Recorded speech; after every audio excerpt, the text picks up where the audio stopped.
ठीक, okay. Objective sheet number 11, जो लोग रिकॉर्डिंग सुन रहे हैं वो प्लीज ऑब्जेक्टिव शीट नंबर 11 और 12 का प्रिंट आउट लें। आज का काम यही है।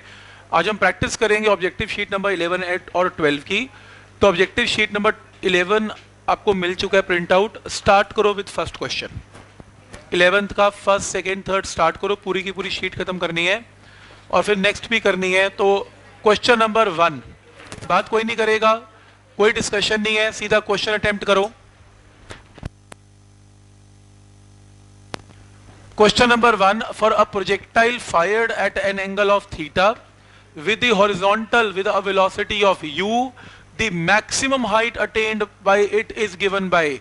maximum height का फॉर्मूला हमने लास्ट टाइम किया था, क्या था formula? Option number B, u square sine square theta divided by 2g। Clear है? यहां तक फर्स्ट क्वेश्चन क्लियर है, फॉर्मूला बेस्ड है। सेकेंड क्वेश्चन भी वही सेम है, रिपीट हो गया। मैक्सिमम हाइट का ही फॉर्मूला निकालना है, again answer is same, you square sine square theta by 2g। Question number 3 करो, क्वेश्चन नंबर 3 से करो।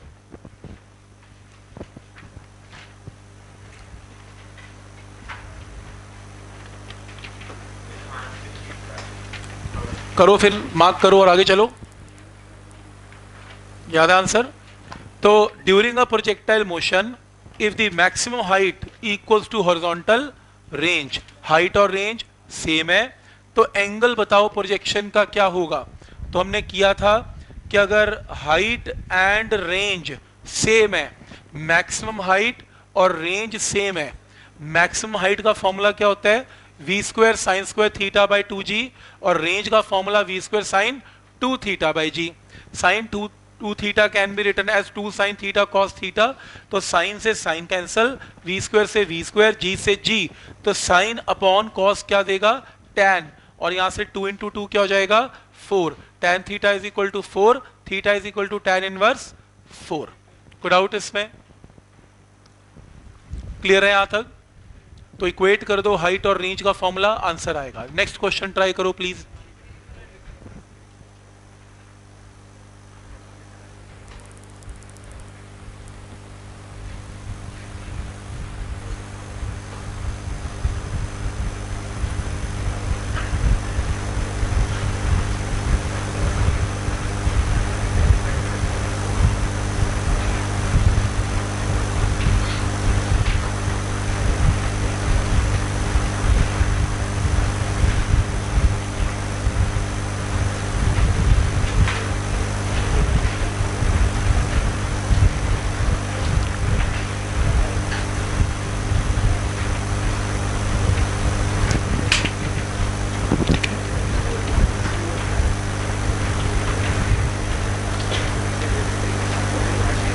नेक्स्ट है, a ball is projected upwards, it's acceleration at highest point is what?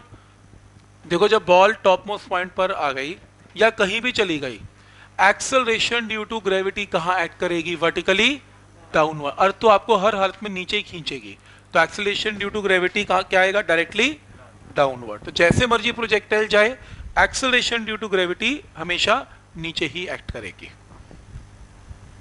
Next question, question number 5।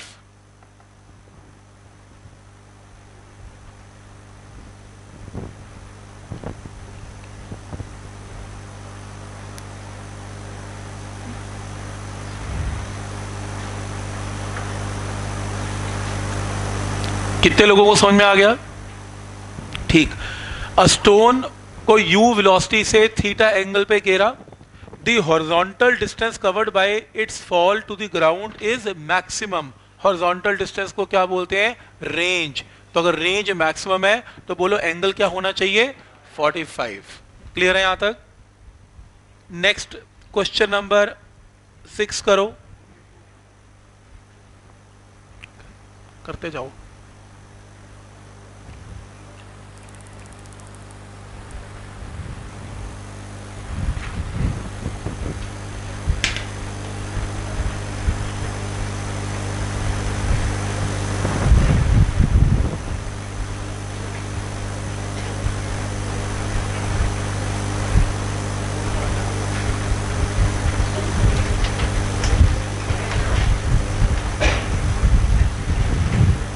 देखो क्या question है, aeroplane is moving with a velocity of u, ऐसे question कई किए हमने, और अगर इसमें से पैकेट को ड्रॉप करेंगे at a height of h, तो इसका मतलब कि जो पैकेट है उसकी वेलोसिटी भी एग्जैक्टली क्या रहेगी जितनी एरोप्लेन की वेलोसिटी क्या है u, तो पैकेट की वेलोसिटी भी क्या है u, और इनिशियल वर्टिकल वेलोसिटी क्या है 0।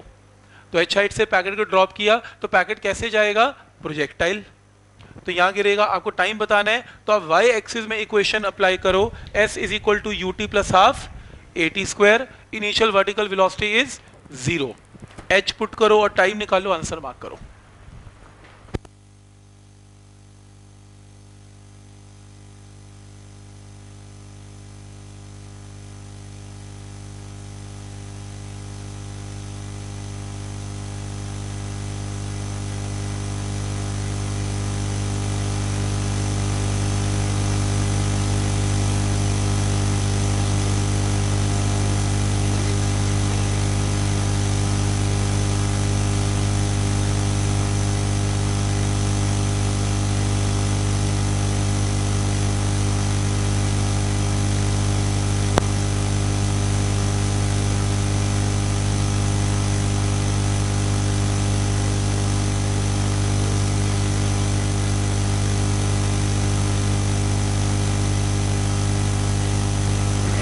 ओके, 6 क्वेश्चन क्लियर है सबको, 6 क्लियर है,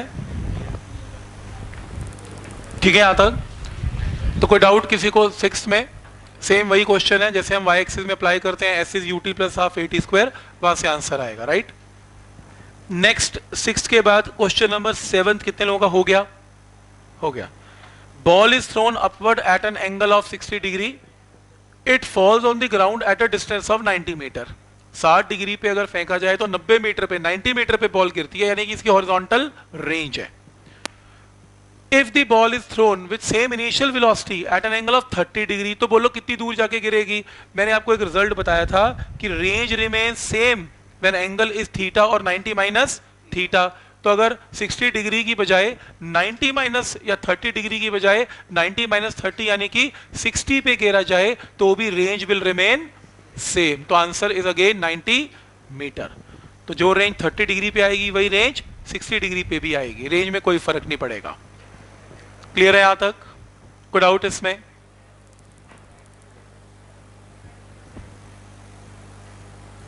ठीक सिमरन, क्लियर है?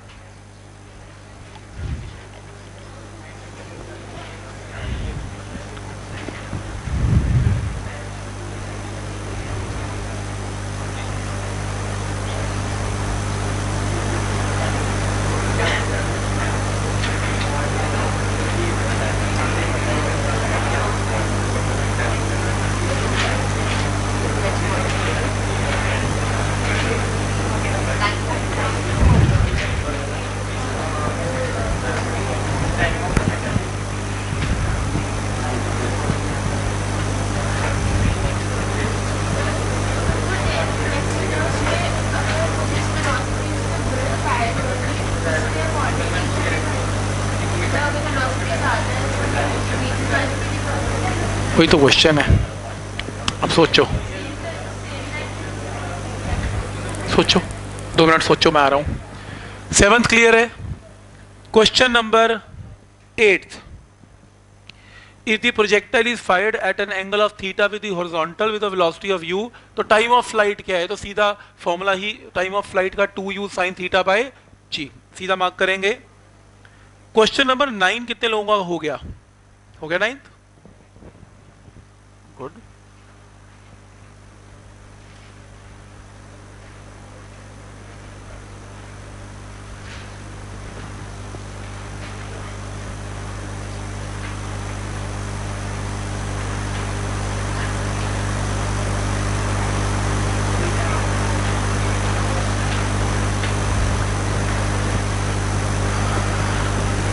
क्वेश्चन नंबर 9 में कि सपोज एक प्रोजेक्टाइल को v नॉट से प्रोजेक्ट किया at an angle of theta, तो इसके 2 कंपोनेंट्स होंगे, v naught cos theta, v naught sine theta, और बॉल मान लो r डिस्टेंस पे जाके गिरती है। उसके बाद वो कह रहा है कि जैसे इसको किक किया बॉल को, उसी टाइम एक बॉय इस यहां पर इसने भागना शुरू किया, तो इस पर्सन ने जो भागना शुरू किया इसकी वेलोसिटी कांस्टेंट थी v0/2। तो क्वेश्चन ये है कि क्या ये बॉल को कैच कर पाएगा, और अगर कर पाएगा तो बोलो इसका एंगल क्या होगा बॉल का। तो पहली बात तो इसको पूछना नहीं चाहिए कि कर पाएगा कि नहीं कर पाएगा, क्योंकि इस केस में इसको ऐसे ही बोलना चाहिए कि बस ये 3 ऑप्शंस हैं, क्योंकि मैं कैसे बताऊंगा कि कर पाएगा नहीं कर पाएगा। अब नहीं कर पाएगा का ऑप्शन तब होगा कि जब ये अगर 10 सेकंड में नीचे गिरता है और ये 10 सेकंड से ज़्यादा टाइम ले देता है यहाँ जाने में, या ये पहले पहुँच, या सॉरी मैं रिपीट करता हूँ, अगर ये 10 सेकंड लेगा यहाँ आने में बॉल, तो ये 10 सेकंड से ज़्यादा टाइम लेगा ये बॉय यहाँ से यहाँ आने में। तो ये ऑप्शन नो का तो नहीं है, इसका आंसर येस ही लेके चलो। आप बस ये बताओ कि इसका एंगल क्या होगा। तो इस केस में मेरे को एक बात समझ में आती है कि 2 चीज़ें दोनों में कॉमन है, बॉल में और मैन दोनों में। वो क्या? एक तो टाइम, जितनी देर में ये बॉल यहां से यहां आएगी, कितनी देर में आएगी, capital T, time of flight में। अगर ये कैच करना चाहता है मैन, तो उतने ही टाइम में ये यहां से यहां आ जाएगा। तो टाइम दोनों का एग्जैक्टली सेम होना चाहिए। अगर टाइमिंग में फर्क पड़ गया फिर कैच नहीं कर पाएगा। पहला पॉइंट क्लियर है। और दूसरा रेंज, क्योंकि अगर हॉरिजॉन्टल डिस्टेंस बॉल का आर है तो मैन का भी हॉरिजॉन्टल डिस्टेंस आर है, तो रेंज भी दोनों की एग्जैक्टली सेम है। रेंज का मतलब हॉरिजॉन्टल डिस्टेंस दोनों का सेम है। तो अब इस केस में बॉल के लिए इक्वेशन क्या बनेगी? बॉल के लिए एक्स एक्सिस की वेलोसिटी कांस्टेंट है v0 cos थीटा, तो बॉल के लिए एक्स में इक्वेशन क्या बनेगी? s is equal to vt। तो बॉल का डिस्टेंस कितना है इसमें r, और वेलोसिटी कितनी है v0 cos थीटा, और टाइम टेकन कितना है t। इक्वेशन नंबर 1 क्लियर है। बॉल की एक्स एक्सिस के अलोंग डिस्टेंस आ गया। मैन के लिए वेलोसिटी कांस्टेंट है v0/2, तो मैन की भी इक्वेशन क्या लगाएंगे? s is equal to vt, s की जगह r, वेलोसिटी की जगह v0/2, और टाइम टेकन मैन का भी एग्जैक्टली सेम, अगर वो बॉल को कैच करना चाहता है। दोनों इक्वेशंस क्लियर है। तो एक इक्वेशन बॉल के लिए s is equal to vt x axis में, और एक मैन के लिए, क्योंकि मैन की वेलोसिटी भी कांस्टेंट है, s is equal to vt man के लिए। टाइम दोनों में सेम, रेंज दोनों में same. Equation number 1 is equal to equation number 2, ये दोनों आर आर सेम है। इस इक्वेशन को इसके इक्वल कर देंगे, इस इक्वेशन को इसके इक्वल करेंगे। v0 से v0, t से t कैंसिल, cos थीटा की वैल्यू कितनी आ गई? हाफ, तो थीटा किसके इक्वल आ गया? 60 डिग्री। तो यहां से angle can be calculated. Point सबको समझ में आ रहा है कि दोनों का x का डिस्टेंस हमने क्या कर दिया? इक्वेट कर दिया, सेम कर दिया।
क्या ये पॉइंट क्लियर है जो अभी 9th क्वेश्चन कर रहे हैं? इसमें कोई डाउट?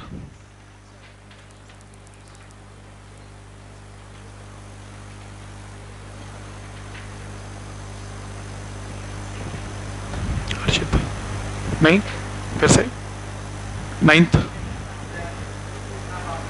नहीं 9th क्लियर है, डाउट है? कोई बात नहीं। देख, ये जो बॉल है यहां से यहां आएगी, ठीक, और उतनी देर में ये मैन यहां से आएगा। टाइम दोनों का सेम है, इकट्ठे चले, तो टी दोनों का सेम है। और क्या चीज सेम है? बॉल का हॉरिजॉन्टल, देखो हाइट से क्या लेना, ग्राउंड का डिस्टेंस बॉल का और मैन का एग्जैक्टली सेम है।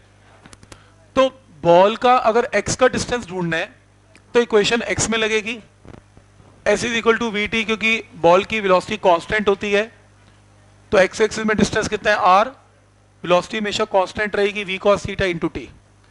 मैन की भी वेलोसिटी कांस्टेंट है, तो मैन के लिए भी s is equal to v t, man का डिस्टेंस r है, velocity v naught by 2 into t, दोनों को इक्वेट कर ले आंसर आ जाएगा। ठीक है यहां तक?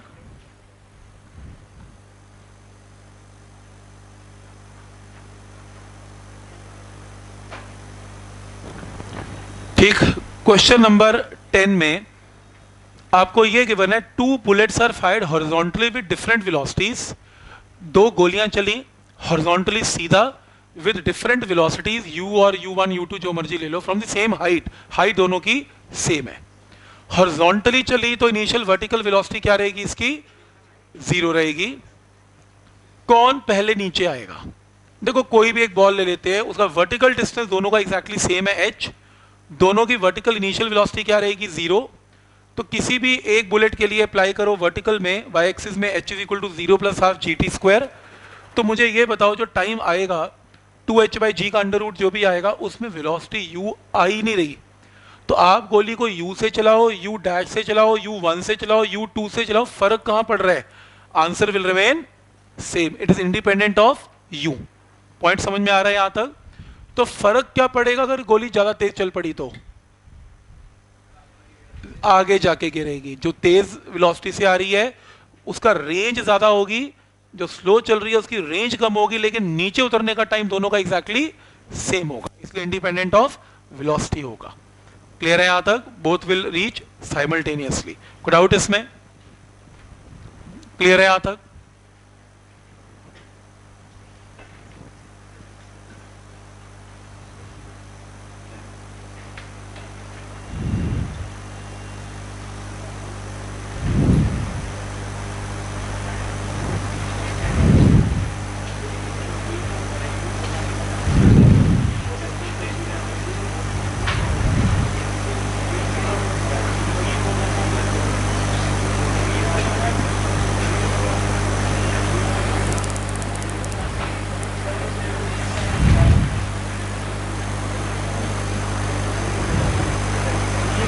हाँ जी, ठीक है यहां तक? कोई डाउट इसमें?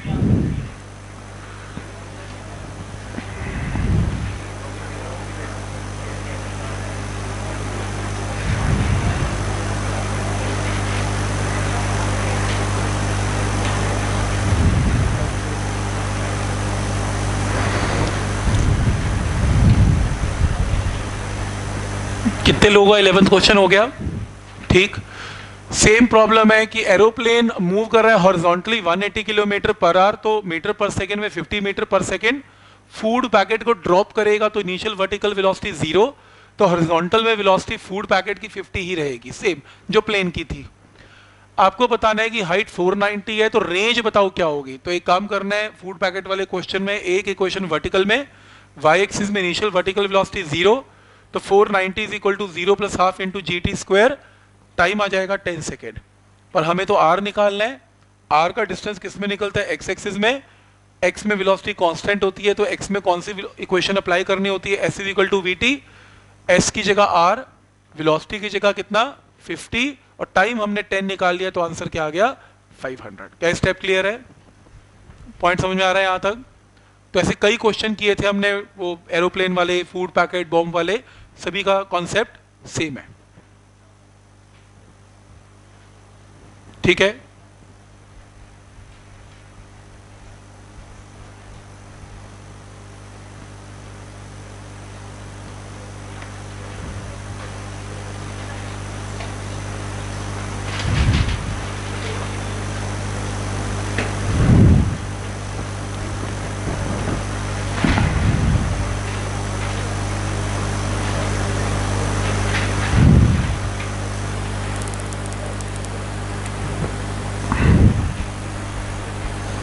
ठीक है यहां तक?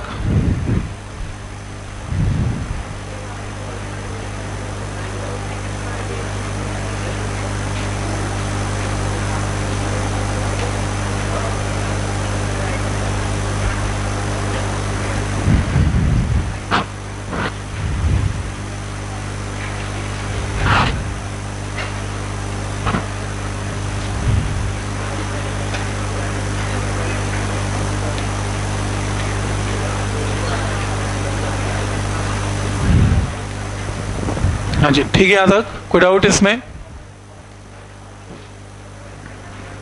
क्वेश्चन नंबर 12 कितने लोगों का हो गया? बहुत बढ़िया, करते जाओ नेक्स्ट।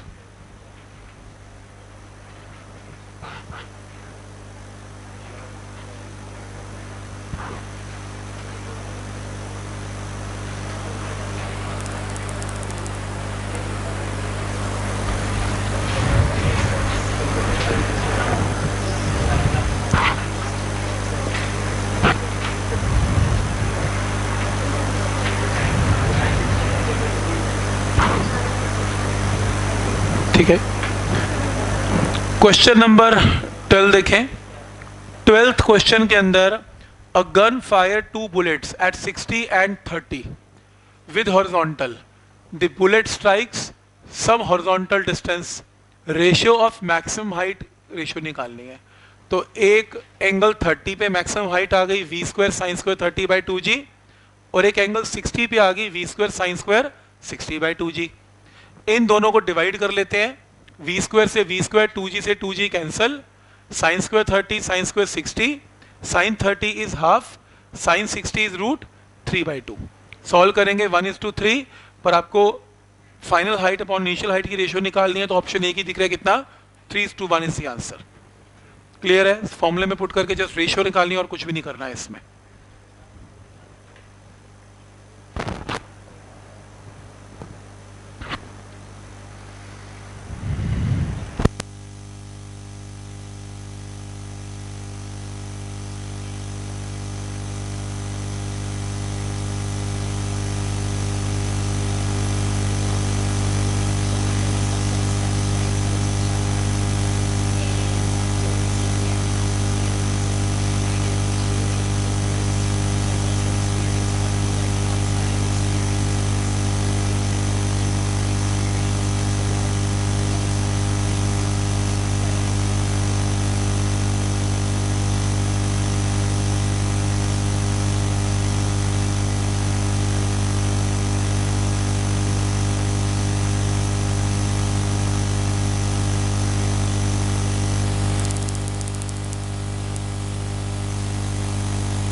क्वेश्चन नंबर 13 कितने लोगों का हो गया, पहले ये बताओ।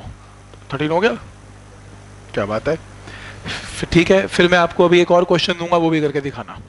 ठीक, देखो क्वेश्चन है कि body is projected at an angle of 30 degree and with a speed of 30 metre per second. आपको बताना है what is the angle with the horizontal after 1.5 second. पहले एक बात को समझ लो कि अगर ये कोई प्रोजेक्टाइल है और प्रोजेक्टाइल ऊपर ऊपर ऊपर जा रहा है, तो इस पॉइंट पर अगर एंगल निकालना है तो हॉरिजॉन्टल के साथ ये एंगल बनेगा। मान लो लेट अस सपोज ये 60 डिग्री है, मान लो मैं यहां पे एंगल निकालता हूं, तो मैं क्या ड्रॉ करूंगा, एक टेंजेंट, क्योंकि वेलोसिटी वेक्टर हमेशा टेंजेंशियल होता है। तो ये एंगल हॉरिजॉन्टल के साथ थोड़ा सा कम हो जाएगा, लेट अस सपोज कितना हो गया 30। थोड़ा सा और ऊपर जाओगे तो टेंजेंट और नीचे बेंड होता जा रहा है, ये एंगल थोड़ा रिड्यूस हो जाएगा और टॉप मोस्ट पॉइंट पे एंगल बिल्कुल ही क्या हो जाएगा, 0। तो याद रखना, जैसे जैसे प्रोजेक्टाइल के ऊपर जाते जाओगे ये टेंजेंट नीचे नीचे नीचे होते हुए टॉप मोस्ट पॉइंट पे हमेशा एंगल क्या बनाएगा, 0। तो आपको ये बताना है कि बताओ ये जब प्रोजेक्टाइल चला तो 1.5 सेकंड पे इसने कितना एंगल बनाया। तो सबसे पहले इस टाइप के क्वेश्चन में निकालना होता है टाइम ऑफ एसेंट। आप कहोगे वो क्यों, वो तो पूछा ही नहीं। वो इसलिए क्योंकि मैं ये देखना चाहता हूं कि 1.5 सेकंड पे मेरा प्रोजेक्टाइल है कहां पे। क्या ये टॉप मोस्ट पॉइंट के लेफ्ट पे है, क्या ये टॉप मोस्ट पॉइंट के राइट पे है, या ये टॉप मोस्ट पॉइंट के ऊपर है। तो टाइम ऑफ असेंट जब मैंने निकाला v sin थीटा बाई जी में, तो मेरा आंसर 1.5 आया। और मेरे को एंगल पूछा कब, जब प्रोजेक्टाइल का टाइम कितना हो चुका है 1.5। तो मुझे यह पता लगा कि प्रोजेक्टाइल कहां पर पड़ा हुआ है, एट टॉप मोस्ट पॉइंट, क्योंकि टाइम ऑफ असेंट 1.5 है और मेरा क्वेश्चन भी यही है 1.5 सेकंड पे बताओ, तो इसका मतलब टॉप मोस्ट पॉइंट पे मेरा एंगल क्या आएगा, 0। कोई डाउट इसमें? पॉइंट समझ में आ रहा है? लेकिन अब मैं कुछ और क्वेश्चन पूछने वाला हूं। हाँ हाँ वही, अगर कहीं और होता फिर मैं क्या करता, वही पूछूंगा। वही रुको, पहले ये पॉइंट क्लियर है ना यहां तक? मैं क्वेश्चन चेंज कर रहा हूं। सेम क्वेश्चन है प्लीज, सेम क्वेश्चन है। 30 मीटर पर सेकेंड पे प्रोजेक्टाइल चला, एट एन एंगल ऑफ 30 चला। ये प्रोजेक्टाइल यहां से यहां आया और आपको क्या करना है इसमें, आपको ये मालूम है कि 1.5 सेकेंड में प्रोजेक्टाइल टॉप मोस्ट पॉइंट पे होगा। आप मुझे ये बताओगे at time t is equal to 1 second, 1 second पे प्रोजेक्टाइल ने हॉरिजॉन्टल के साथ कितना एंगल बनाया, ये क्वेश्चन है। तो क्वेश्चन मैंने थोड़ा सा क्या कर दिया, चेंज। अब बताओ ये एंगल क्या होगा, आपको ये एंगल बताना है। क्वेश्चन समझ में आ रहा है? और ये पॉइंट क्लियर है कि टॉप मोस्ट पॉइंट पे पहुंचने के लिए प्रोजेक्टाइल को 1.5 सेकेंड चाहिए, पर मैंने आपको टाइम 1 सेकेंड दिया, तो प्रोजेक्टाइल टॉप मोस्ट पॉइंट से थोड़ा सा नीचे होगा, अभी पीछे की तरफ होगा, तो कहीं यहां कहीं होगा। आपको ये एंगल बताना है। लो टाइम 2 मिनट और निकालो एंगल क्या होगा, सोचो। कंपोनेंट्स बनाओ यहां पे, फिर सॉल्व करो। चेक करता हूं।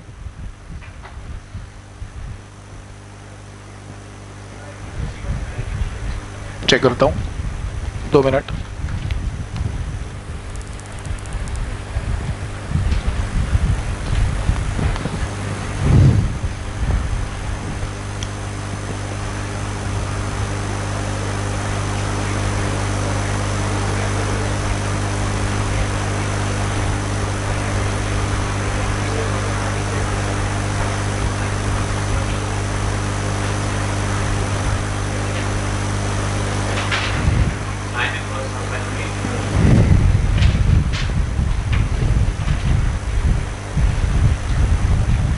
देखो इस क्वेश्चन को कैसे करना है। पहले एक बात, पॉइंट को समझो कि अगर यहां पर नेट वेलोसिटी 30 है, जैसे जैसे प्रोजेक्टाइल ऊपर जाता जाएगा वेलोसिटी कम कम कम होती जाती है, अगेंस्ट ग्रेविटी जा रहा है ना। तो ये तो बात पक्की है कि यहां वेलोसिटी 30 तो नहीं होगी, पता नहीं क्या होगी, तो मैंने कुछ भी मान लिया v होगी। फिर मुझे ये पता है कि इसके दो कंपोनेंट होंगे, एक vx और एक vy। बिल्कुल वैसे ही जब ये प्रोजेक्टाइल चला था तब भी इसके दो ही कंपोनेंट थे, एक हॉरिजॉन्टल कंपोनेंट और एक वर्टिकल कंपोनेंट। कोई डाउट इसमें? एक हॉरिजॉन्टल और एक वर्टिकल कंपोनेंट। पॉइंट समझ में आ रहा है यहां तक? ठीक है, तो ये काम हम इनिशियल भी करते हैं, ये काम तो किसी भी इंस्टेंट पे किया जा सकता है। समझ में आ रहा है यहां तक? तो यहां पर इनिशियल हॉरिजॉन्टल वेलोसिटी इतनी है, इनिशियल फाइनल वर्टिकल वेलोसिटी इतनी है। यहां पर वेलोसिटी चेंज हो गई और यहां पर हॉरिजॉन्टल वेलोसिटी में कभी भी कोई चेंज नहीं आता। तो यहां पर अगर 30 cos 30 है तो 30 इंटू रूट 3/2 यानी कि 15 रूट 3 है, तो यहां पर भी एग्जैक्टली क्या रहेगी, 15 रूट 3। कोई डाउट इसमें? हॉरिजॉन्टल वेलोसिटी में कभी भी कोई चेंज नहीं आता। कोई डाउट इसमें? समझ में आ रहा है यहां तक? हर्षित क्लियर है? फिर से ये बॉल यहां से चली 30 मीटर पर सेकेंड, इसका horizontal component 30 cos 30, vertical component 30 sin 30। ठीक, 1 सेकेंड पे यहां पर आ गई, इसकी वेलोसिटी v हो गई। एंगल मुझे पता नहीं, v मुझे पता नहीं। इसके दो कंपोनेंट होंगे, एक x एक्सिस और एक y एक्सिस। x एक्सिस में वेलोसिटी क्या होगी, v cos 30 theta, v cos theta. लेकिन वो लेने की मुझे जरूरत नहीं है, उसका रीजन क्योंकि हॉरिजॉन्टल वेलोसिटी कभी भी चेंज नहीं होती। स्टार्टिंग में कितनी थी, 15 रूट 3। तो अगर मैं यहां पर लेता भी हूं v cos थीटा, इसका मैग्नीट्यूड मुझे ऑलरेडी पता है कितना आएगा, 15 रूट 3। कोई डाउट इसमें? ये पॉइंट समझ में आ रहा है? क्योंकि हमने हमेशा डिस्कस किया कि हॉरिजॉन्टल वेलोसिटी में कभी भी कोई चेंज नहीं आएगा, आप जहां मर्जी ले लेना। हाँ, यहां लिखने का तरीका चेंज हो सकता है v cos थीटा, लेकिन मैग्नीट्यूड विल रिमेन सेम। तो अगर ये 15 रूट 3 तो ये भी 15 रूट 3। कोई डाउट इसमें? ठीक, वर्टिकल वेलोसिटी की बात करें। वर्टिकल वेलोसिटी में जो वर्टिकल वेलोसिटी है उसके अंदर इनिशियल वर्टिकल वेलोसिटी कितनी है, 30 sin 30, यही है इनिशियल वर्टिकल वेलोसिटी कितनी है। इसको सॉल्व कर लेते हैं, 30 इंटू 1/2 कितना आएगा, 15 मीटर पर सेकेंड आएगा। तो इनिशियल वर्टिकल वेलोसिटी कितनी आ गई, 15 आ गई, कोई डाउट इसमें। और 1 सेकेंड के बाद फाइनल वर्टिकल वेलोसिटी कितनी हो गई, वी हो गई, कोई डाउट इसमें। तो एक काम करते हैं, हम y एक्सिस में इक्वेशन बनाएं। y एक्सिस में मैं अप्लाई करना चाहता हूं v is equal to u plus a t. तो यहां और यहां में y एक्सिस की फाइनल वेलोसिटी क्या पुट करेंगे, vy। इनिशियल वेलोसिटी क्या पुट करेंगे, 15। पॉइंट समझ में आ रहा है यहां तक। Final velocity vy, initial velocity 15 plus acceleration की जगह -10 और टाइम ऊपर पहुंचने का कितना है, 1। कोई डाउट इसमें। y एक्सिस में इक्वेशन अप्लाई कर ली, v is u plus a t. तो final velocity vy, initial velocity 15 minus 10 into 1। तो vy की वैल्यू सॉल्व करके कितनी आ गई, 5 मीटर पर सेकेंड। कोई डाउट इसमें। तो vy की वैल्यू मैंने निकाल ली 5 मीटर पर सेकेंड। ठीक है, यहां तक पॉइंट समझ में आ रहा है। अच्छा, अब ये बताओ कि आपको vx पता है, यहां पर आपको vy पता है यहां पर। तो अगर मैं इसका एक पैरेललोग्राम ड्रॉ करूं, तो पैरेललोग्राम को थोड़ा सा बड़ा करके बना देता हूं मैं यहां पे साइड पे। ये v है, ये v है, ये vx है। vx कितना है यहां पर, 15√3। और vy कितना है यहां पर, vy की वैल्यू है 15। तो vx इज 15√3, vy इज 15। कोई डाउट इसमें, सॉरी 5। ठीक है यहां तक।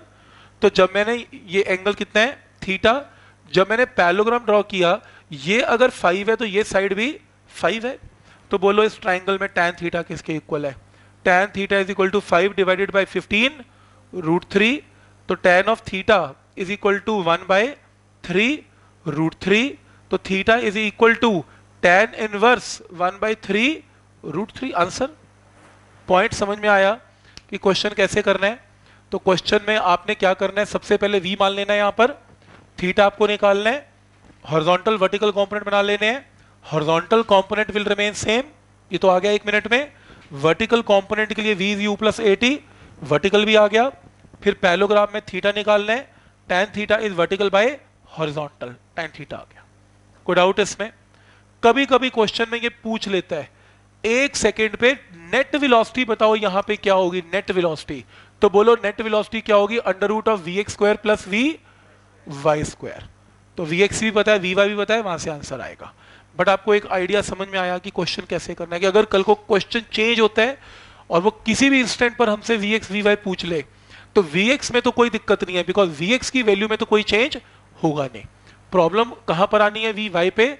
और vy निकालने का बेस्ट तरीका यही है, apply v is equal to u plus a t, अपने आप आंसर आ जाएगा। तो एक बार 2 कंपोनेंट्स आ गए, फिर एंगल तो हम निकाल ही लेंगे। क्या ये स्टेप क्लियर है? लिखना चाहते हो लिख लो प्लीज, इंपॉर्टेंट टेक्निक है ये।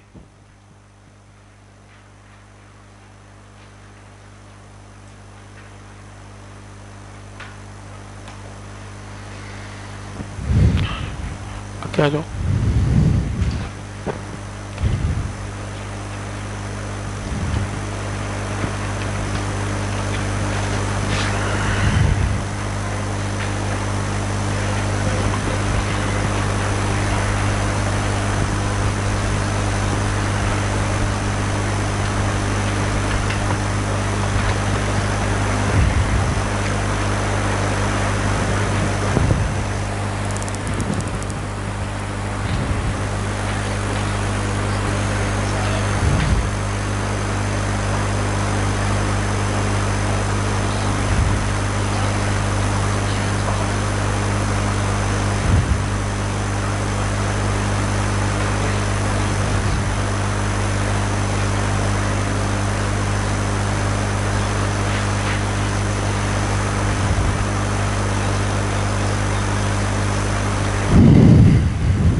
ठीक है,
हाँ जी, ठीक है, यहाँ तक कोई डाउट इसमें?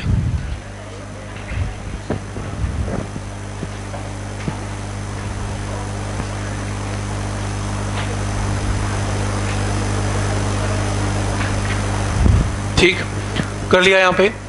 नेक्स्ट,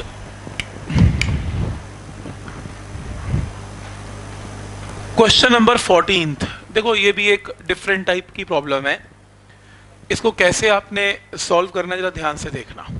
मैं इसे मिटा दूं प्लीज। देखो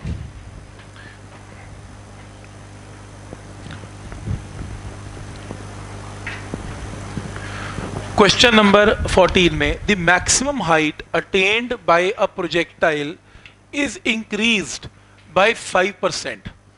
मान लो पहले हाइट h थी, नई हाइट h डैश है, increase in height h dash minus h है, fractional increase, increase in height bye original height, fractional increase in height, और परसेंटेज इंक्रीज इन हाइट इसके इक्वल है। ये पॉइंट समझ में आता है कि अगर ओरिजिनल हाइट h है, नई हाइट h डैश है, तो इंक्रीज कितना है, h डैश माइनस h है, ओरिजिनल हाइट कितना है, h है। कोई डाउट है इसमें? तो ये वैल्यू आ गई। इसको फिजिक्स में चेंज को क्या लिखा जाता है, delta h by H into 100। तो ये क्या बोला जाएगा, दिस इज परसेंटेज इंक्रीज या decrease in height, percentage change in height. और क्वेश्चन में क्या गिवन है कि percentage increase in height is 5%। तो क्या गिवन है हमें, delta h by H into 100 is 5%। Point समझ में आ रहा है यहां तक? क्लियर है? फर्स्ट लाइन यही है कि maximum height attend by the projectile is increase by 5%। तो परसेंटेज में बात कर रहे हैं, तो परसेंटेज में आपको लिखना आना चाहिए। वैसे मैंने आपको एरर का चैप्टर भी करवाया था, परसेंटेज एरर कैसे लिखते हैं h में, delta h by H into 100, वहीं से आपको समझ में आ जाना चाहिए, क्योंकि डेल्टा h का मतलब होता है change in value of h। तो change in value of h का मतलब, और डिवाइड बाय h का मतलब फ्रैक्शनल चेंज इन h, और 100 से मल्टीप्लाई करने का मतलब percentage change in h। Point clear है यहां तक? तो परसेंटेज चेंज इन h आपको क्वेश्चन में गिवन है, और निकालना क्या है, what is the percentage increase in horizontal range. तो परसेंटेज इंक्रीज क्या होता है, delta r by r into 100। ठीक, तो आज के बाद सीधा लिखेंगे परसेंटेज इंक्रीज इन r का मतलब, डेल्टा r का मतलब change in r range upon original range into 100। क्या ये टर्म्स पढ़नी आ रही है आपको? कोई डाउट इसमें? अब प्रॉब्लम ये है कि मेरे को हाइट में परसेंटेज इंक्रीज गिवन है और मुझसे रेंज में पूछ रहा है। सबसे पहले मैं एक फॉर्मूला बनाऊंगा जिसमें हाइट और रेंज इकट्ठे एक ही फॉर्मूले में यूज हो जाए। कैसे? हाइट का फॉर्मूला क्या है, v square sine square theta by 2g। Range का formula v square sine 2 theta by g. Sine 2 theta is 2 sine theta cos theta. अगर आप इसे और इसे डिवाइड कर लें हाइट को और रेंज के फॉर्मूले को, तो हाइट का फॉर्मूला डिवाइडेड बाय रेंज का फॉर्मूला, रेंज की वैल्यू इसके नीचे आएगी, रेसिप्रोकल हो जाएगा, वी स्क्वायर से वी स्क्वायर, साइन से साइन, जी से जी सब कैंसिल, आंसर क्या आएगा tan थीटा बाय 4। h और r की रेशियो tan थीटा बाय 4। इसमें क्वेश्चन में चेंज h को किया गया, r का चेंज पूछ रहा है, थीटा को नहीं चेंज किया गया, 4 वैसी कांस्टेंट है, तो इस क्वेश्चन में tan थीटा भी कांस्टेंट है, 4 भी कांस्टेंट है, तो पूरी right hand side is a constant. तो मैंने लिख लिया h is equal to r, क्योंकि ये टर्म्स मैंने करनी क्या है, क्योंकि मेरे को तो चेंज देखना है किस में हो रहा है, तो इस टर्म को मैंने क्या नाम दे दिया, कोई कांस्टेंट इनटू आर। यहां तक ये स्टेप क्लियर है? यहां तक एक बार लिख लो पहले, ताकि एक फॉर्मूला बना सकूं जिसमें एच और आर इकट्ठे आते हो। आगे बताऊंगा, आप पहले एक फॉर्मूला बनाओ, क्योंकि आपको एक ऐसा क्वेश्चन सॉल्व करना है जिसमें एक टर्म चेंज हो रही है और दूसरी निकालनी है, तो आपको तो एच और आर का फॉर्मूला ही नहीं आता, सॉल्व क्या करोगे, लगाओगे कहाँ ये फॉर्मूला? तो पहले एक फॉर्मूला बनाओ जिसमें एच और आर दोनों इकट्ठे आते हो। फॉर्मूला बनाने के लिए दोनों को डिवाइड कर दो, एच और आर के बीच में रिलेशन वैसे ही आ गया जी। ठीक है ना यहां तक? उसके बाद बताता हूं सेकंड फेज क्या करना है। रिलेशन यहां तक बना लो पहले, फिर आगे चलते हैं।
असाइनमेंट खत्म नहीं होगी आज, अगली बार होगा, मंडे को होगा।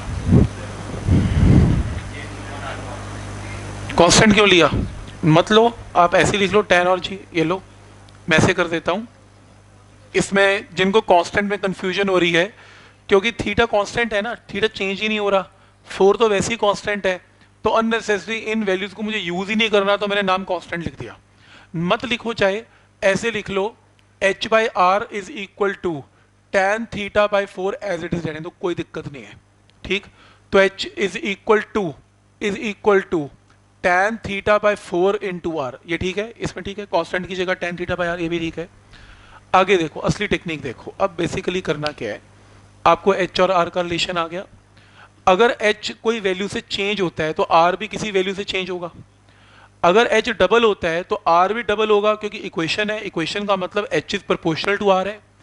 प्रोपोर्शनैलिटी क्या कहती है कि अगर h चेंज होगा तो r भी चेंज होगा, और जितना h चेंज होगा उसी फैक्टर से r भी चेंज होगा। तो अगर h 5% इंक्रीज हुआ, पक्की बात है r भी 5% इंक्रीज हुआ होगा, ये डायरेक्टली प्रोपोर्शनल। तो आंसर वैसे तो पता लग ही चुका है, आंसर इज 5%।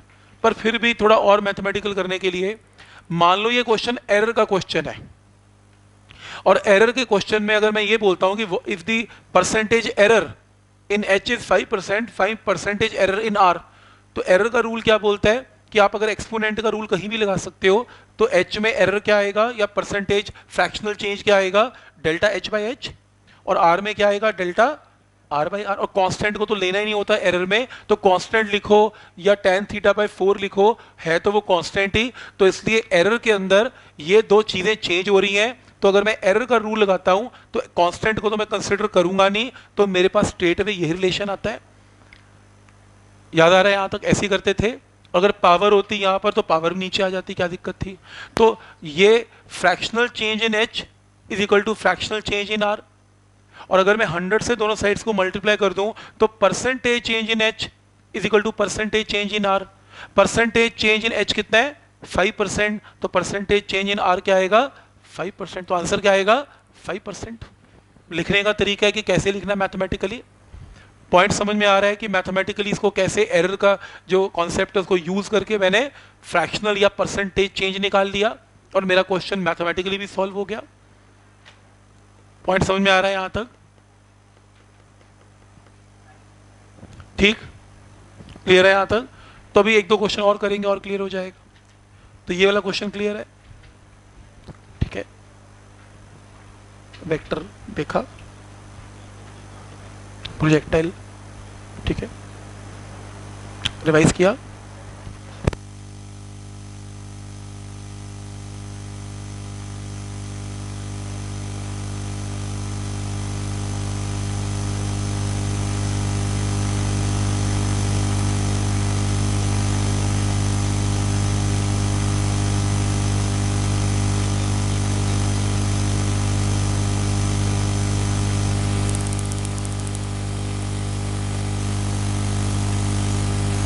यहां तक क्लियर है ना?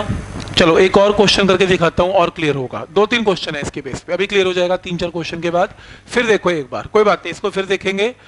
नया क्वेश्चन देखते हैं। Maximum height attend bye a projectile is increased by 10%। तो क्या चीज चेंज हो रही है? हाइट। तो मैक्सिमम हाइट का चेंज कैसे लिखेंगे? Delta H by H into 100 कितना परसेंट है? 10%। तो percentage change in height is 10%। कोई डाउट इसमें? क्लियर है यहां तक? तो क्वेश्चन है कि keeping the angle of projection constant, theta angle को क्या रखा जाए? Constant. What is the percentage increase in time of flight? तो क्या निकालना है? Delta T by T into 100। तो परसेंटेज चेंज इन एच पता है, परसेंटेज चेंज इन टी निकालना है। तो ये दो क्वांटिटी समझ में आ रही है कि क्या चीज चेंज हो रही है और क्या निकालना है। ये दो स्टेप्स क्लियर है। अब मेरे को एक ऐसा फॉर्मूला चाहिए जिसमें एच भी आए और जिसमें टी भी आए, और उसका निकालने का, और हमें फॉर्मूला एक तो ऐसा पता नहीं, हमें अलग अलग फॉर्मूलाज पता है। तो एक काम करते हैं, पहले एच का फॉर्मूला लिख लेते हैं, v square sine square theta by 2g। फिर टी का फॉर्मूला लिख लेते हैं, टाइम ऑफ फ्लाइट क्या होता है? 2v साइन थीटा बाई जी। अब प्रॉब्लम यह है कि अगर मैं सीधा इन्हें डिवाइड कर दूं तो मेरे पास v बच जाएगा और एक साइन थीटा भी बचेगा। v के बारे में कुछ क्वेश्चन में मेंशन नहीं किया कि वो चेंज हो रहा है कि नहीं हो रहा। मैं इंटरेस्टेड h और t में ही हूं सिर्फ, बाकी और चीजों से मेरे को कोई मतलब नहीं। तो मैं एक काम करता हूं, मैं इसको स्क्वेयरिंग कर लेता हूं। स्क्वेयरिंग से ये t स्क्वायर हो गया, ये 4 हो गया, ये v स्क्वायर हो गया, साइन स्क्वायर और g स्क्वायर। क्योंकि स्क्वेयरिंग करने से जब मैं इसको इससे डिवाइड करूंगा तो h divided by t square, ये टर्म इससे डिवाइड की जाएगी तो वी स्क्वायर से v square cancel, sine square से साइन स्क्वायर कैंसिल, जी से जी, सिर्फ और सिर्फ क्या बचेगा? जी और 8, विच इज अ कांस्टेंट। और यही मैं चाहता था कि सिर्फ दो ही फैक्टर बच जाए, एच और टी जो चेंज हो रहे हैं, बाकी सब कैंसिल हो जाए और क्या आ जाए मेरे पास? एक कांस्टेंट। पॉइंट समझ में आ रहा है? जी और 8 तो कांस्टेंट है, तो इस पूरी टर्म की जगह मैंने सिंपल क्या लिख लिया? एक कांस्टेंट। क्योंकि एरर के रूल लगाने में कांस्टेंट को हम कंसिडर करते ही नहीं, चाहे जी बाई 8 रख लो चाहे कांस्टेंट रख लो, कोई फर्क तो पड़ता ही नहीं है। पॉइंट समझ में आ रहा है? तो क्रॉस मल्टीप्लाई करके h is equal to some constant into t का स्क्वायर। ये फॉर्मूला तक क्लियर है? फॉर्मूला कैसे बनेगा समझ में आता है? तो जस्ट दो फॉर्मूला लिखो, डिवाइड करो, फॉर्मूला बन जाता है। इसके बाद क्या करना है अभी बताऊंगा। यहां तक क्लियर है? ठीक। तो क्योंकि आपको percentage change in H given है और टी निकालना है, आगे करने के दो मेथड है। एक बुक का तरीका है, कई बुक्स ऐसे करती हैं, और एक सिंपल हमारा तरीका है। आसान तरीका ये है, आपको ये फॉर्मूला पता है, एरर का रूल बताओ जरा, यहां क्या लगेगा? पावर रूल बोलो, एच की जगह delta H by H, constant को तो लेते ही नहीं एरर में, इसकी पावर क्या है? 2, तो 2 into delta T by T बन गया फॉर्मूला। 100 से दोनों साइड्स को मल्टीप्लाई किया, परसेंटेज चेंज इन एच 10% है, delta T by T into 100 निकालने के लिए 2 को इसके नीचे ले गए तो आंसर क्या आ गया 5%, आंसर 5% है। पहले मेथड 2 देखो, मेथड 1 2 मिनट में समझाऊंगा, अभी मेथड 2 लिखना है तो पहले लिख लो।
अब जो लोग इंटरेस्टेड है मेथड 2 देखे, मेडिकल को तो देखने की जरूरत है, मेडिकल तो रिलैक्स करें, मेडिकल वालों में ठीक है, नॉन मेडिकल वालों में ठीक है, वो तो किताबों का तरीका है, लोगों को पसंद नहीं आता, पर मेरी ड्यूटी बनती है बताना। कोई किताब लेके आ जाता है कि सर क्या करता है, सिर्फ इसलिए।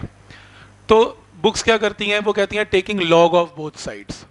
तो पहले log of H, log of constant, क्योंकि ये दो टर्म मल्टीप्लाई हो रही हैं, तो log of constant plus log of T का स्क्वायर।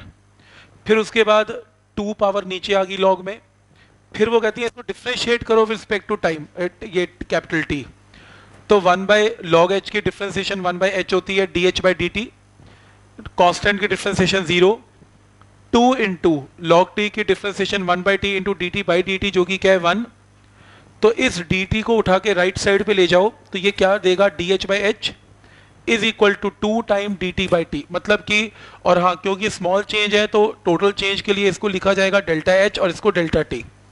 मतलब जो काम इसने लॉग डिफ्रेंशिएट करके किया वो काम हमने एक ही स्टेप में एरर से कर लिया। तो मुझे नहीं लगता पूरी क्लास में कोई ऐसा स्टूडेंट होगा जो पहले लॉग लेगा फिर उसको डिफ्रेंशिएट करेगा, इससे बेटर एरर का रूल नहीं लगा लेगा। तो इसलिए ये मेथड नोट करने की भी जरूरत नहीं आपको, मैं सिर्फ इसलिए बता रहा हूं कि कई बार लोग बुक्स पढ़ते हैं और बुक के अंदर कोई लॉग और डिफ्रेंशिएट करता है और एंड रिजल्ट ये निकालता है, तो मुझे लगता है कि आपको अब समझ में आ जाएगा कि हमें वो चीज़ नहीं करनी, बस हम यहीं पे ठीक है। तो यही मेथड नोट कर लो, उसके नोट करने की भी जरूरत नहीं है, तो मेरे ख्याल से सफिशिएंट है। यहाँ तक पॉइंट समझ में आ रहा है, यहाँ तक तो इजी मेथड रखेंगे, क्यों कॉम्प्लेक्स करेंगे चीज़ को। क्लियर है यहाँ तक? तो एरर का रूल सबसे सही रूल है। और ये जो परसेंटेज चेंज के क्वेश्चन चल रहे हैं ये ना अप्रोक्सीमेट मेथड होता है प्लीज, जब हम एरर का रूल लगा के अप्रोक्सीमेटली निकालते हैं 2, 5, 10% तक चलता है। 50-60% के लिए ये मेथड नहीं चलता, क्योंकि अप्रोक्सीमेशंस जो है वो छोटी वैल्यूज में चल जाती हैं, बड़ी वैल्यूज में नहीं चलती। जैसे इसने मेरा 1 रुपया देना है और मैंने इसे 1 रुपया मांगा, ये कहता है मेरे पास तो 75 पैसे हैं, चल छोड़ 25 पैसे क्या करेंगे, तेरे 25% रुपए छोड़ दिए, ठीक है। अब इसने मेरा 1 करोड़ रुपया देना है, इसने कहा सेम फॉर्मूला लगाओ 25% छोड़ दो। मैं ऐसे कैसे छोड़ दे यार, 25 लाख रुपए कैसे छोड़ेंगे। अब बड़ी वैल्यूज में अप्रोक्सीमेशंस गड़बड़ हो जाएगी, तो इसलिए बड़ी वैल्यूज की परसेंटेज में ये नहीं चलेगा, छोटी छोटी 2, 4, 5% में चल जाएगा। पॉइंट समझ में आ रहा है यहाँ तक? तो पूछने वाला क्वेश्चन भी 2, 4, 5% में पूछता है, 50-60% में पूछता भी नहीं, उसको पता है कि बच्चे उलझ जाएंगे इसमें। पर पॉइंट समझ में आ रहा है कि अप्रोक्सीमेटली ही कैलकुलेट करेगा, ये एग्जैक्ट मेथड नहीं माना जाएगा। और मैथ्स के टीचर को कभी नहीं बताना कि मैंने ये सिखाया है, मैंने नहीं सिखाया आपको, ऐसी कोई परसेंटेज का कोई तरीका नहीं होता। कहीं पता लगे मैथ्स के उसमें आ जाए परसेंटेज चेंज निकालो और आप ये रूल लगाओ, मेरा नाम नहीं है, मैंने नहीं सिखाया आपको, ठीक। पर अप्रोक्सीमेटली ऑब्जेक्टिव के लिए ठीक है, फटाफट आंसर आ जाएगा, ठीक है। तो ये कोई फॉर्मल तरीका नहीं बुक्स में लिखा हुआ, ये इनफॉर्मल तरीका है कि चलो सीधा ही शॉर्टकट मार दिया। ठीक, पॉइंट समझ में आ रहा है यहां तक? चलिए आगे, नेक्स्ट क्वेश्चन पढ़ो please. If the time of flight of a projectile is doubled, capital T को हमने डबल किया, मैक्सिमम हाइट अटेंड क्या होगी? अभी अभी 2 मिनट पहले हाइट और टाइम ऑफ फ्लाइट का ये फॉर्मूला मैंने आपको बताया, यही फॉर्मूला था। अब मुझे एक चीज बताओ, वो ये क्वेश्चन में कह रहा है कि मैक्सिमम हाइट और टाइम ऑफ फ्लाइट का ये रिलेशन मैंने आपको अभी करना सिखाया, क्योंकि मेरा क्वेश्चन हाइट और टाइम ऑफ फ्लाइट में है, तो मेरे को एक ऐसा फॉर्मूला चाहिए जिसमें एच और टी आता हो बस। और ये फॉर्मूला मैंने कैसे बनाया, पिछले क्वेश्चन से ही उठा लिया मैंने। उसने ये कहा कि टाइम ऑफ फ्लाइट को मैंने डबल कर दिया। अब किसी भी हालत में इसको तो बिल्कुल भी चेंज नहीं होना, तो अगर आप टाइम ऑफ फ्लाइट को डबल करते हो तो कितना फैक्टर बाहर आ जाता है? 4। राइट हैंड साइड को कांस्टेंट रखने के लिए आपको न्यूमिनेटर को किससे मल्टीप्लाई करना पड़ेगा? 4 से, ताकि 4 और 4 क्या हो जाए? कैंसिल, और आंसर फिर से क्या आ जाए? सेम। तो बताओ, अगर टाइम ऑफ फ्लाइट डबल किया तो हाइट को कितने टाइम करें ताकि आंसर क्या रहे? कांस्टेंट। तो आंसर क्या आएगा? 4 टाइम्स। पॉइंट समझ में आ रहा है कैसे? क्योंकि अगर राइट हैंड साइड को कांस्टेंट रखना है, इसको अगर हम डबल करते हैं तो ये 4 बाहर निकाल देगा। टाइम को डबल करने से टाइम का स्क्वायर t2 का स्क्वायर 4 बाहर आ गया, तो डिनोमिनेटर में अगर 4 आ गया तो न्यूमिनेटर में भी 4 आना चाहिए, ताकि कैंसिल होने के बाद आंसर सेम आ जाए। तो हाइट 4 टाइम्स। कोई डाउट इसमें? तो इसमें परसेंटेज लगाने की इसलिए जरूरत नहीं, क्योंकि क्वेश्चन में परसेंटेज गिवन ही नहीं है, तो मैं क्यों लगाऊं एरर का रूल? वैसे ही मैथ्स लगा लूंगा कि अगर t को डबल कर रहे हैं तो h को 4 टाइम्स करना पड़ेगा, ताकि रेशियो रिमेन्स सेम। क्लियर है यहां तक? नेक्स्ट क्वेश्चन नंबर 17 परसेंटेज का है, और देखो जरा कैसे करेंगे।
क्वेश्चन है, if velocity of projection of a body is increase by 2%, तो बताओ मुझे गिवन क्या है? मुझे गिवन है delta v by v into 100 is 2%। तो परसेंटेज चेंज इन वेलोसिटी समझ में आ रहा है? तो परसेंटेज चेंज इन वेलोसिटी का मतलब delta v by v into 100 की वैल्यू कितने गिवन है? 2%। कीपिंग अदर फैक्टर्स कांस्टेंट, और कोई फैक्टर चेंज नहीं करना। Percentage change in maximum height, तो दो ही चीजें आनी चाहिए, एक हाइट और एक वेलोसिटी। और हमें एक ऐसा फॉर्मूला आता है जिसमें हाइट भी और वेलोसिटी भी है, तो फॉर्मूला बनाने की जरूरत क्या है? फॉर्मूला तो ऑलरेडी बना पड़ा है, h is equal to v square sine square theta by 2g। कह रहे अदर फैक्टर कांस्टेंट, बस हाइट और v चेंज होंगे, बाकी सब कांस्टेंट है। क्वेश्चन में गिवन है ना, तो एंगल चेंज होगा, g और 2 तो वैसे ही कांस्टेंट है, तो पूरी की पूरी टर्म इज अ कांस्टेंट। तो इसको क्यों लिखना, इसकी जगह कांस्टेंट पुट कर देते हैं। तो मेरा फॉर्मूला किस में आ गया? h में और v स्क्वायर में। एरर का रूल लगाओ, delta h by h 2 into delta v by v, यही ना पावर रूल, यही होता था। 100 से दोनों तरफ को मल्टीप्लाई करो, तो परसेंटेज चेंज इन वेलोसिटी कितना गिवन है? 2%। तो 2 इंटू 2 क्या हो गया? 4%। तो percentage in change in height can be calculated. कोई डाउट इसमें? पॉइंट समझ में आ रहा है यहां तक? क्लियर है?